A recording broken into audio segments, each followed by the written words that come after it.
This is part 2 of linear programming. In part 1 we talked about how we set up linear programming, how basically we construct the matrix by converting all the inequalities to equalities, as well as the objective function, which now takes the form of equality. Okay, so we talk about the first step where we find the first corner of the polygon, the feasible region, let's say, because the polygon is something that includes the solution, so let's call it feasible region. The first corner of that feasible region is defined by setting the non-basic variables to 0. Okay. Now, for sake of clarity, I'm going to switch to a spreadsheet calculation. I think from this point on, it's better seen on a spreadsheet. So let's look at the same problem here. I believe, yeah, so let's look at, this is actually not the same problem, but it's something similar, right?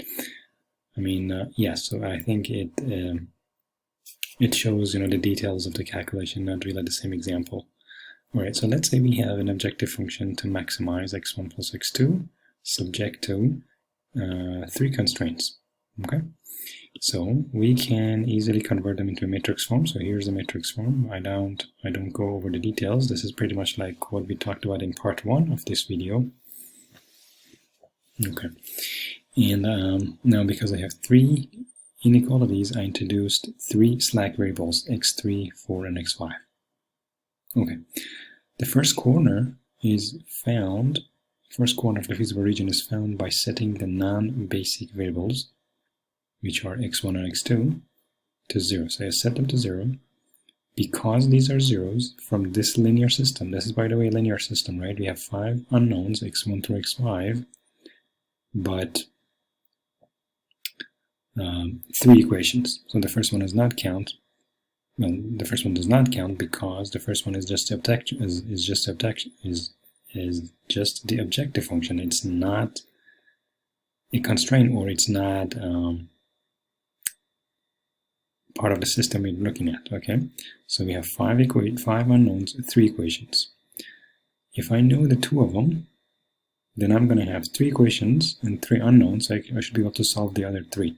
I'm going to go ahead and solve x3 and x4 and x5. And that can be done easily by looking at this matrix. If x1 and x2 are 0, means basically these 2 columns are gone, because these are the coefficients for x1 and x2, and those are 0. So then from this equation, you can easily calculate x3, which is going to be minus 1, right? Because these 2 are 0, this is also 0, anything else is 0, so then x3 is equal to minus 1. Same way z4 is 2, and x5 is minus 1, so I have them here. So this is one corner, but the z that I get out of this, okay, the z that I get out of this is, well, first of all, the solution that I get out of these 5, right, is not feasible because this one and this one violate the non-negativity constraints. So this solution, this whole solution is infeasible. So we're not going to look at this anymore, okay? It's infeasible because 2 of the variables are negative, and we know that all the variables should be non-negative. Okay, so the next step is we're going to look at the first row and pick up the column corresponding to the most negative value. So we're going to look at this row first and pick up the most negative value. So that column will be selected. But because now we have only 2 equal negative numbers, it's optional to take either this or that. Okay, so then randomly we choose one of them. We cannot choose that first column because the coefficient for that is positive. So you have to choose either the second column or the third column. So let's say I'm going to go ahead and pick the third column. Okay. Now within the third column, I pick up a row which corresponds to the smallest non-negative ratio of b, which is, well, b is just the right hand side, non-negative, the smallest non-negative ratio of the right-hand side, divide by the coefficients in that column. I selected column 2, right? So I go over the first row here. Well, this one doesn't always count, so make sure that you do not work on this. So we're going to select this row and ask what is the ratio of right-hand side over the coefficient. So this is -1 divided by -1. It's 1, okay? The ratio of the second one is 2 divided by 1 is 2, and the ratio of the third one is -1 divided by 1 is -1. So I have to pick the smallest positive ratio. So that's number 1. Number 2, the coefficient in B should always be positive, so I should not pick anything that are negative. This is negative, I should not pick that up. So then out of these two rows, which one I'm going to pick? Well, the smallest positive ratio. So that's 2 over 1. This one is a negative ratio, so I'm not going to look at that one either. So I have to pick this row. That's why I have it as a yellow cell in the second box here. So this is the row that actually this is the element. In other words, this is the row and column that I pick. I call it pivot. Okay. So pivoting is performed by first selecting a column correspond to the most negative value in the first row. And that corresponds also to the row of the smallest non-negative ratio of right-hand side divided by the corresponding number or value in that column. Also, before you calculate this ratio, you should not pick up a row which has a negative coefficient. So this has a negative coefficient, I'm not going to pick that row. This row gives me a negative ratio of right-hand side over the coefficient. So this is also not considered. That's the only row actually that is left. So I'm going to pick that up and call it pivot cell. So this is a pivot. Okay, now I'm going to use this row. Okay, I'm going to use this row and use arithmetic operations, means addition and subtraction only, no division, no multiplication. By adding or subtracting, now you can also multiply this by some constant, but you cannot multiply two rows. So by multiplying this row by constant and adding or subtracting from the other rows, I will make any element in this column 0. So I'm going to keep this row and make everything else on that column 0.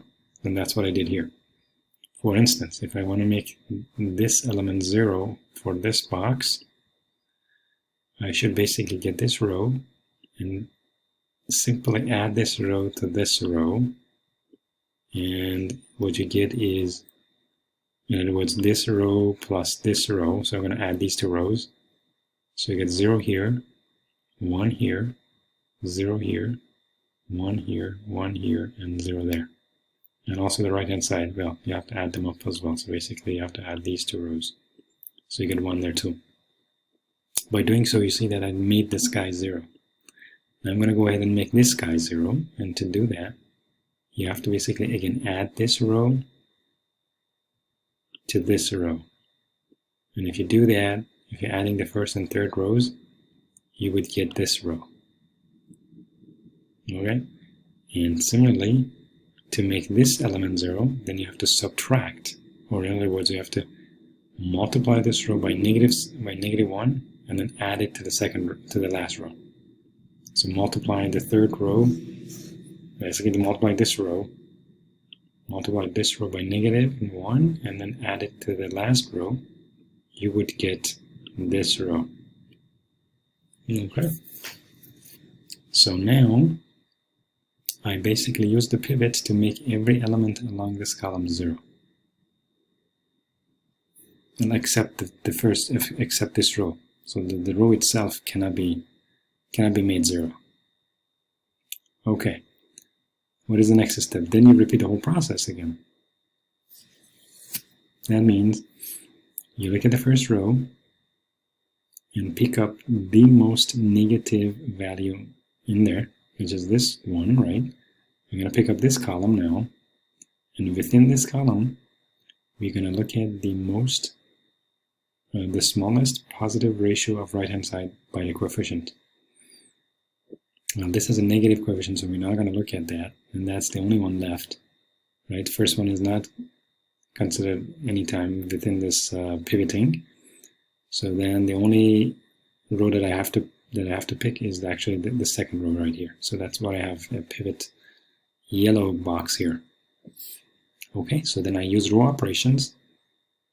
Use this row to make all other elements in this column 0. Okay, in other words, to make this one 0, you have to add these two rows. To make this one 0, you have to multiply this row by 5 and add it to the last row. And if you do so, you would get this row. All right, fine. Now what do? Now we again repeat the process. Now we look at the first row. Is there any negative value there? No. Because there's no negative value, we cannot select the most negative value from the first row. That means that's the stopping point. So it means we reach the solution. How we find the solution? We again set the non-basic variables to 0. Which ones are non-basic? Those ones with non-zero coefficients in the first row. Okay, so these are non-basic coefficients. We set them to 0, which means x3 and x4 are 0. That's what I have here. As soon as we get these two zeros, we have 3 equations. Right, these are 3 equations and 5 unknowns, but 2 of them are 0, x3 and x4 are 0. So 5 unknowns out of, well, two unknowns out of 5 are gone. So then that means we have only 3 unknowns, x1, 2, and x5. We have 3 equations, 3 unknowns, you can solve them. And if you do that, you see that x1, from the first equation, you can find x1 to be 1, because these guys are 0. And then x5 from the last equation will be 2, because again, these two are 0, and everything else is also 0. So then x5 is 2. So x5 is 2. x1 is 1, and by the way, x2 is also 2, because these two columns are 0. I mean, x3 and x4 are 0. So anyways, we found x1, x2, x3, 4, and x5. What is z? Well, just plug all these x values in the first equation. In other words, because these two are 0, and all other ones are the values here, but the coefficients for them also 0. So basically everything in this row from the second column all the way to the last are gone, because either they're 0 or the coefficients are 0. So then z turns out to be 3. Okay, so that is the solution, because number 1, it satisfies all the constraints. There's no negative value here. 2, there's no negative coefficients in the first row. And if that's the case, then we know that the solution is unique. So if this is one of the solutions, it has to be the only solution. So the solution is going to be 3, and for x1 equal to 1 and x2 equal to 2. This is feasible because all of the values are non-negative and they all satisfy the inequalities. So I hope this is clear. I have the second way of doing so. I'm going to show you in the next part of this video how we can basically approach this problem using the second way. But the second way is pretty much like the first way. The only thing is I'm going to show you, if you do not follow the steps in the right manner, then you still get the solution, but you may go through more steps. Right here we only went through 3 steps. This is, well, or 3 cycles. This is cycle 1, we found the solution is infeasible. The second cycle, we found the solution is still infeasible. And the third cycle, we found a feasible solution. Okay, so in the next video, I'm going to show you that if you made a mistake in some of these cycles, you still get the solution, but you should go, or you will go, over more cycles. So thank you so much for watching. Stay tuned for part 3 of this video on linear programming.